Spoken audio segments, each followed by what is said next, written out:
initiative, and I'm very happy to be here with you all. NCAI's Tribal Food Sovereignty Advancement Initiative works to support the development and strengthening of tribal nations' efforts to build the indigenous food systems that have long sustained our citizens and communities and cultures. I'm here today and very happy to be here with 3 of the leading programs in the nation. And we went through a very heavy selection process to get these guys selected and find out who's doing what in Indian country and what the leading best practices are across the nation in terms of what tribes and folks are doing in the community to advance food sovereignty for the community.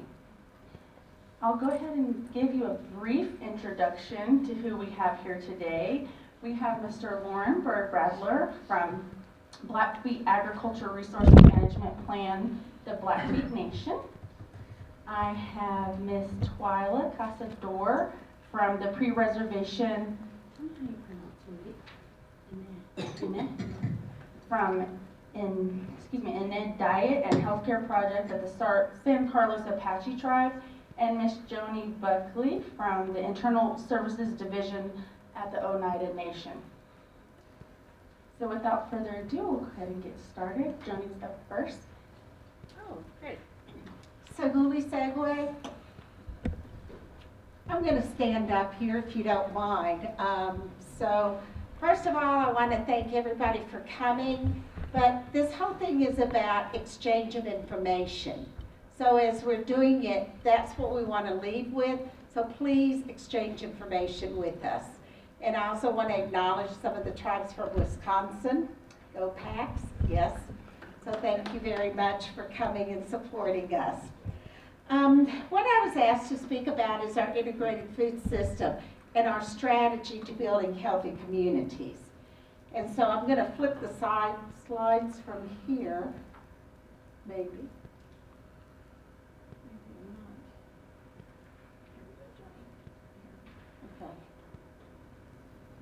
All right, so I'm going to go real fast through this because those colored cards are going to pop up in a minute, saying 5 minutes. But I want to put everything in context first before we start. So we're one of the federally recognized tribes of Wisconsin, 11 federally recognized tribes of Wisconsin, and we're right here in the Green Bay area, just to give you a frame of reference. So obviously there's not agriculture 24/7 year-round. We've got a lot of snow there. The thing that really drives us to what we're doing is, if you start thinking about your North Star, why are you doing this? What is the driver for this? And for us, the driver was really, how sovereign are you? If your people are plagued with diabetes, if you can't feed your people. So as sovereign nations, we have that responsibility to our communities, but we also have that food sovereignty movement, which now I see is going through, that says that you have the right to determine what types of foods and products you want to have for your community. So this is the food sovereignty strategy that we put together. It's built on 5 strategies, but if you look at our mission statement, it's really to build a healthy community. But using the 3 sisters, it's in a collaborative manner. Participation and collaboration. And it's engaging the community towards sustainable practices. So that's what anchors it for us there. So what I did was put together 5 strategies that are all interrelated. And you go, well, why 5? Why not 4, 3, or 2? I worked for quite some time on putting the strategy together. There's a place for everybody, but as you see it, you're going to see how they tie together. So the first one is building a mindset for community engagement.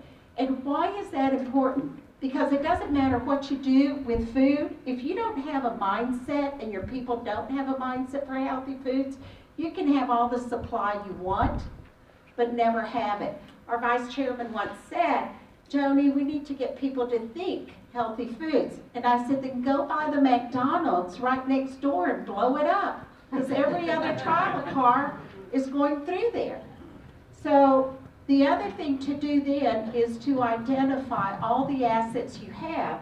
So here's my list of assets. We don't have them all, but if I don't put it up there, it doesn't stay in front of me.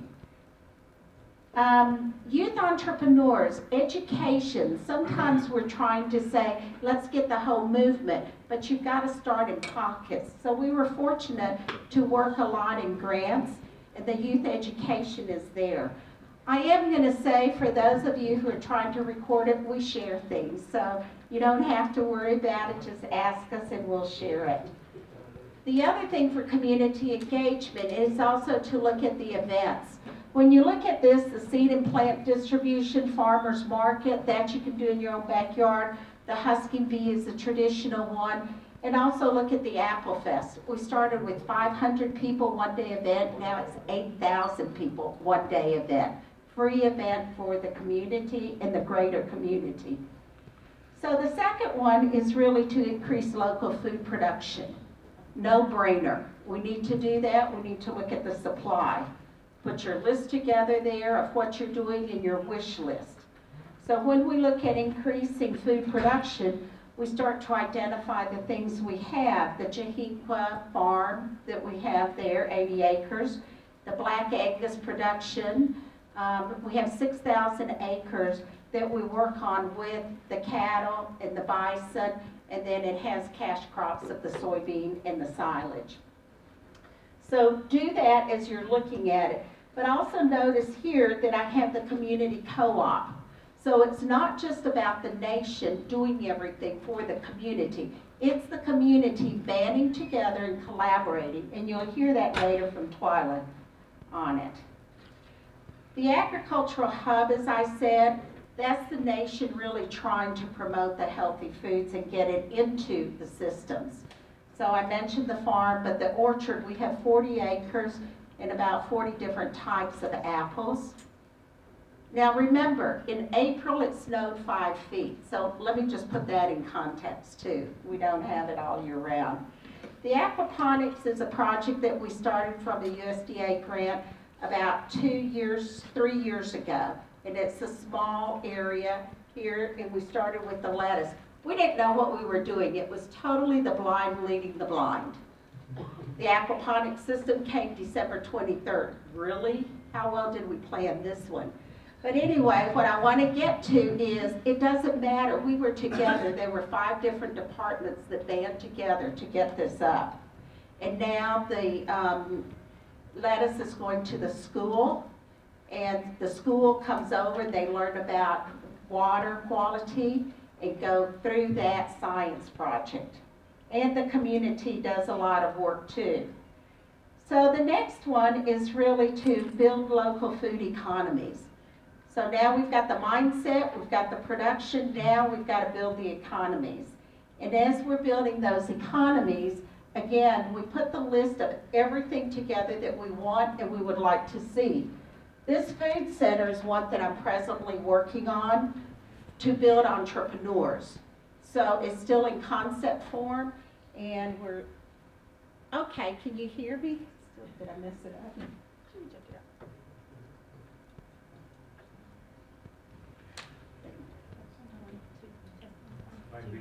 I can speak loud too. No, we need you on the Goes mic. off We every need 5 you on the mic. minutes. We got another report that's coming up. Okay, stop that clock. So the other one that I'm working on is this food center, and I just want you to know it's been something that I've been working on for 2 years to try and do it without tribal resources, but with a lot of tribal engagement. And I think that that's an important component of it.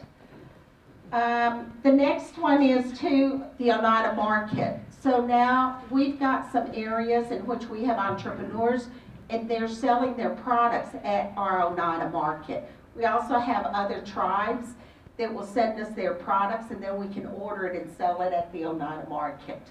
Our white corn is sowed there also, and so we're very happy and proud of that. And there's the community food center that I'm working on. If there are any food scientists out there, I would love to pick your brain. So we have to help each other. with this. The next one is really to integrate local foods into community outlets. So I'm going to go back and say that we've now talked about the fact that we've built a mindset, we've increased production, we've looked at local food economies, and now we're integrated into the community. You see how it starts to flow and follow into one whole community integrated system? So when I look at the local community, I start to put the list together again, and we start to think about the school as one outlet, the Elder Center is another, the Radisson is another one, the One Stops are another, some local restaurants. So this gives you an idea of how we're integrating it in there. One thing that we're trying to do with the school is to unravel those big vendors, the Reinhardts, and to be able to get local production in there. Now, one of the challenges too with local production that we all know about is our price point. So when you're looking at it and putting in traditional foods, your price point for that product is very high because of the labor cost. And so you're going to have to go in and meet the cost of some commodity pricing. The tribe has chosen to absorb that. So for instance, the lettuce, we sell it to the school for $3 a pound, but yet in the open market we could sell it for $7. That's our choice as a tribe that we'll work through. There's some of our other outlets that we work in. And then the last one, which I think is quite important also, is to really look at ensuring sustainable practices. And that is not only the financial side. My statement was always, make it sustainable. I'm not a capitalistic, but $1 over break even would be nice. So that's kind of our metric there, is how do we get to $1 over break even? Because then we know we don't need tribal contributions and it'll stay sustainable. So look at sustainable practices, not only the financial one, but also look at restoring our lands, which is who we are from the heart. We're here to restore our lands and to take care of our Mother Earth. And then as you start to see these, if you look at the experiential education, that's a new concept that I'm working on right now. And so we're going to get excited about it because we have a plot of land in Wisconsin in Oneida, in Green Bay, that wasn't being used. So we have that little plot of land, 44 acres or something like that. And so we reached out to the college that's on the reservation. It's a public college there. Also to the Menominee Nation and Menominee College. And the tribe will be involved. And we're going to do a hands-on learning, like an outdoor classroom, so that we can all use it for our different uses. So that's just a concept. So as you're looking at your food system, know two things. Number one, Rome was not built in a day. It takes a long time, but if you don't anchor everything you're trying to do, then you lose sight of where you're really headed. But know more importantly that everything that we try and do here on these 5 strategies, they're all interrelated. So there's a place for every person to contribute to an integrated food system. And always that it's about the community. This is what we're about. This is our North Star. And we're here to make healthy communities with an integrated food system. So, thank you, Joanka.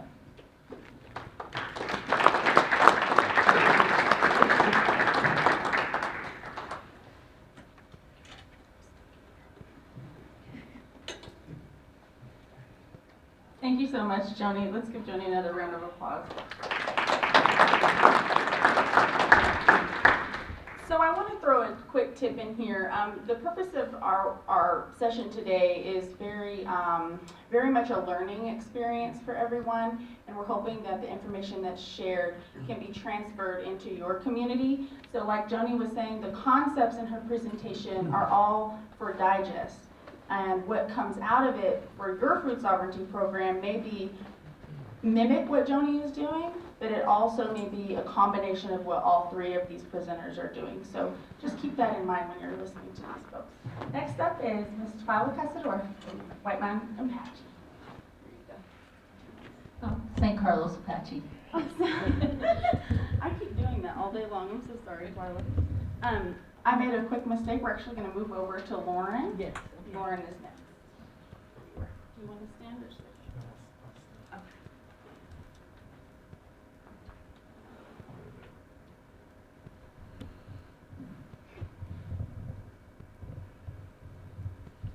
Okay. Hello. My name is Lauren Birdratler. I just want to very quickly thank the National Congress of American Indians for certainly inviting us and allowing us to share a lot of the work that we're doing in Blackfeet country with you all.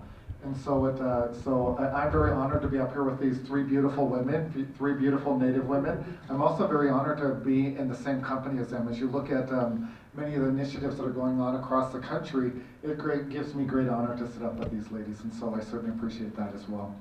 So I'd like to start with a few quotes, right? You know, the first is that tribes will never attain true sovereignty without first attaining food sovereignty. So as we think about economics, sustainable economics, all of that, it's very important for us to be thinking about how we create sustainable economics through commercial food production. And so the ability to feed ourselves, to put that food back into our local food delivery system, to make correlations to a more holistic approach. So that was a quote that was said by Ross Racine, the former executive director for the Intertribal Agriculture Council. And then the second one is that last quote on the bottom: when our hands are facing up, we will always be hungry. When our hands are facing down and we're working the earth, we will never be hungry. That was a native Hawaiian elder. So it's really along the same lines as the biblical, you know, if you teach someone to fish, they'll certainly feed themselves, right? If you give them a fish, they become dependent. So as we think about moving our tribal economies from a public sector-based economy to a private sector-based economy, it's very important that food sovereignty serve and commercial food production serve as the foundation for the expansion of that economy. Never ever in our history, for any one of our peoples were we dependent, right? We always provided for our families, provided for our tribe. It wasn't until our foodways changed that we became dependent. So as we reclaim that space as tribal governments and we exercise our sovereignty, it's very important to remember that our people were never dependent, right? So we need to reclaim that space and move toward independence for our people as well. We do that through investments in the private sector, right? Private production. And so that's a lot of the work that we're working on at Blackfeet. So as we think about today's presentation, a roadmap, I'm going to talk a little bit about Blackfeet ways of knowing, how we utilize our core values, move them forward, and allow them to manifest in a modern context so that we can address many of those challenges that exist contemporarily today. I'm going to also be talking about a Western authority and how we utilize that as a foundation for all the work that we're doing. I'll also be talking about what the role of the tribal government is, how we plan from a holistic place, our current projects, and Blackfeet food sovereignty. And I'm going to attempt to do that in 20 minutes. But first, to understand what we're doing, you have to understand where we're at. We're right on, we border Glacier National Park on the west in northwestern Montana, Alberta, Canada on the north, and so we're part of the Blackfoot Confederacy. We have 3 tribes on the Alberta side, so it's really important to remember that because it allows us a lot of flexibility as we build sustainable economics and build our food-based economy. It's important to remember that because we have the ability to actually create international trade in a way that you can't do in many areas of the country. And so we're on 1.5 million acres. For any of you metric lovers, that's about 640,000 hectares, right? We're larger than the state of Delaware, twice the size of Rhode Island, about the same size as the island nation of Puerto Rico. We just don't have the senators and the Congress people that represent those jurisdictions, right? We have a 9-member elected tribal council. The other part to remember is that we have 80% of the large vertebrates in the state of Montana in our little 1.5 million acres. So if you think about Montana, it's about 94 million acres, right? You take your 2 fingers on a very large map, right? That's the area that we represent, but we do have 55% of the region's biodiversity as well. So when you think about animal species, plant species, biohabitat protection, and a holistic approach to natural resource management, we want to utilize that to market our products at a much higher level, especially to folks that will buy based on the way that their food is raised, right? So the niche market. We have 5 watersheds. We have 100% rights to the 3 middle ones, shared rights on the north and the south. So all of that is integral as we think about the ability to utilize everything at your fingertips to really create commercial food production and market those products at a much higher rate. So when we think about Blackfeet Ways of Knowing, being and planning, I was asked, I had the pleasure of presenting to the United Nations Permanent Forum on Indigenous Issues, and I was asked how we utilize the UN's framework or their sustainable goals to really inform everything that we're doing in Blackfeet country. And I said, if I used UN sustainable goals in Blackfeet country that tell me, go work someplace else, right? Go work for the UN, right? You know, here in Blackfeet country, we need to utilize the practice of who we are, our core values, to really inform what we're doing in a modern context, right? So that means Blackfeet Ways of Knowing, right? That means respect for all living things. Right, you know, as a part of our E&E initiative, our bison reintroduction, we kept that chair empty, right, to remind us that it's up to us to speak for that bison. So as you look at the reintroduction of that bison, not only into the wild, but also as a livestock designation, right, because we'll never have the inventory of that bison to really make impacts in health and nutrition if we don't look at a dual designation. So it gives us the opportunity to remind ourselves that it's up to us to speak for all living things, right? The water, the earth, all of that. And if we can do that, we can really redefine delivery systems that have been defined in this country primarily by sole profitability. We can realign that with the practice of who we are as Native people and then market our products at a much higher rate. So, so we need to utilize our core values to really inform everything that we're doing. Whoops.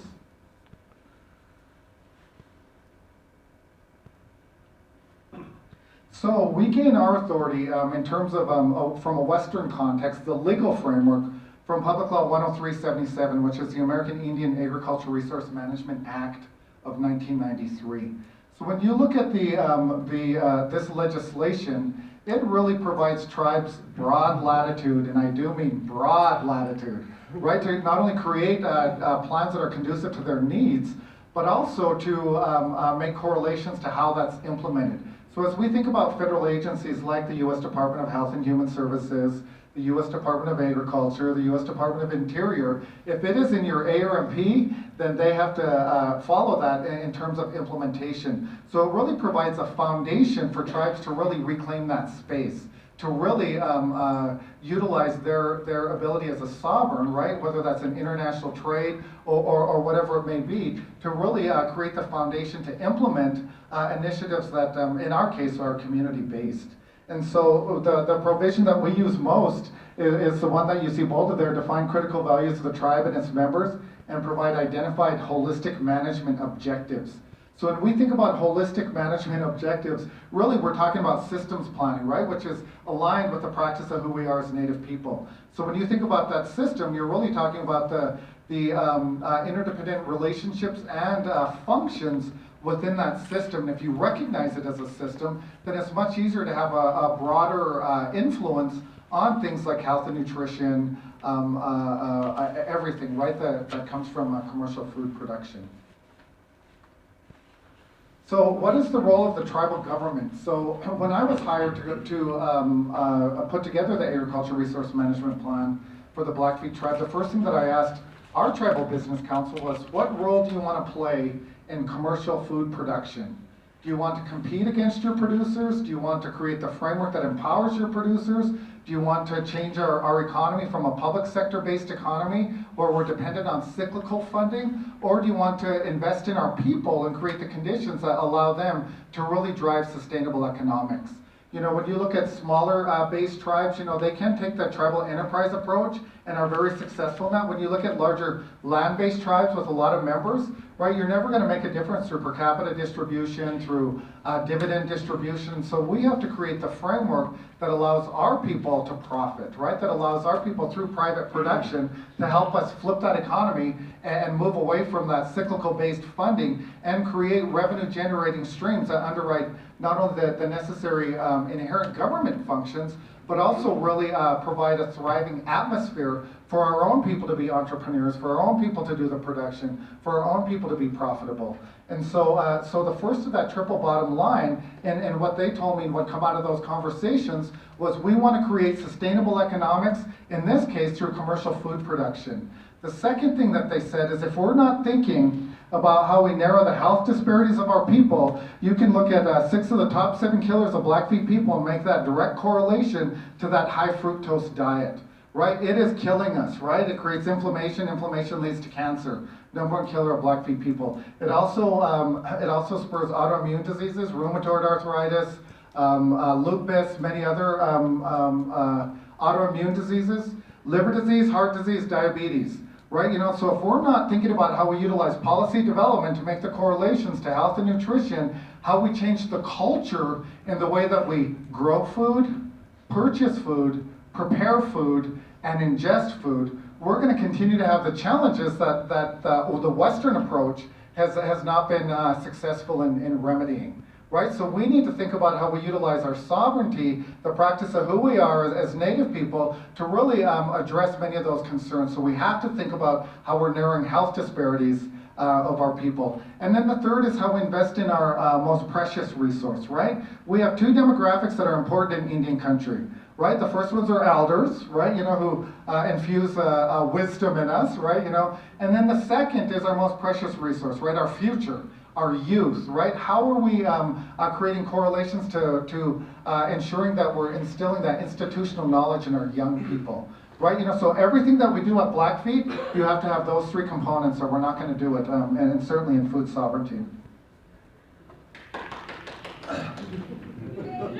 So as we think about challenges, right? We also have to be cognizant that many tribes have governments that don't have a lot of capacity, right? So we have to recognize tribal government stressors, right? And we have to build that capacity. In every one of our partnerships, again at the United Nations, I was asked, we'd like to partner with you. We want to come in and map wetlands and range health, and bring in these graduate students from Clark University.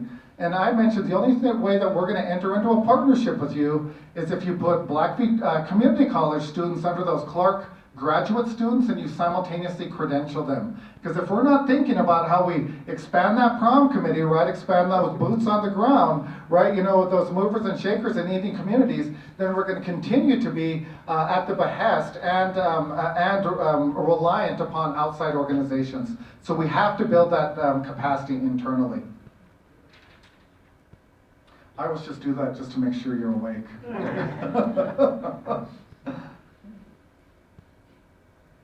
So many of the things that we do, and I'll talk about it next, how we plan, right, the methodologies and how we plan, right, is really to utilize all members of our community. And so this, and I'm not going to read it, but this is our mission, right, but I am going to speak a little bit more to that diagram that you see, or that graphic.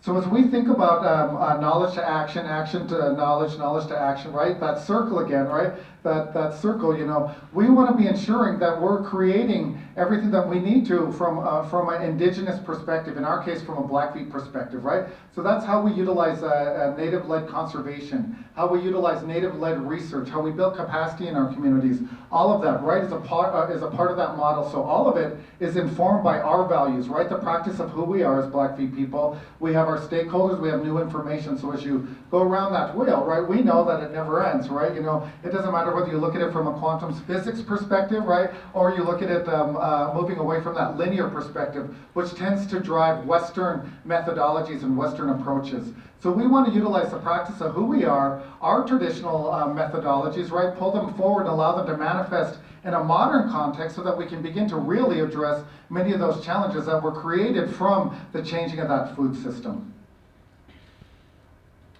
So in terms of how we plan, I'm going to go, how much time do I have? 5 minutes. Okay. So I'm going to go through this as quickly as I can. So, okay. Okay, well, thank you, Joanie.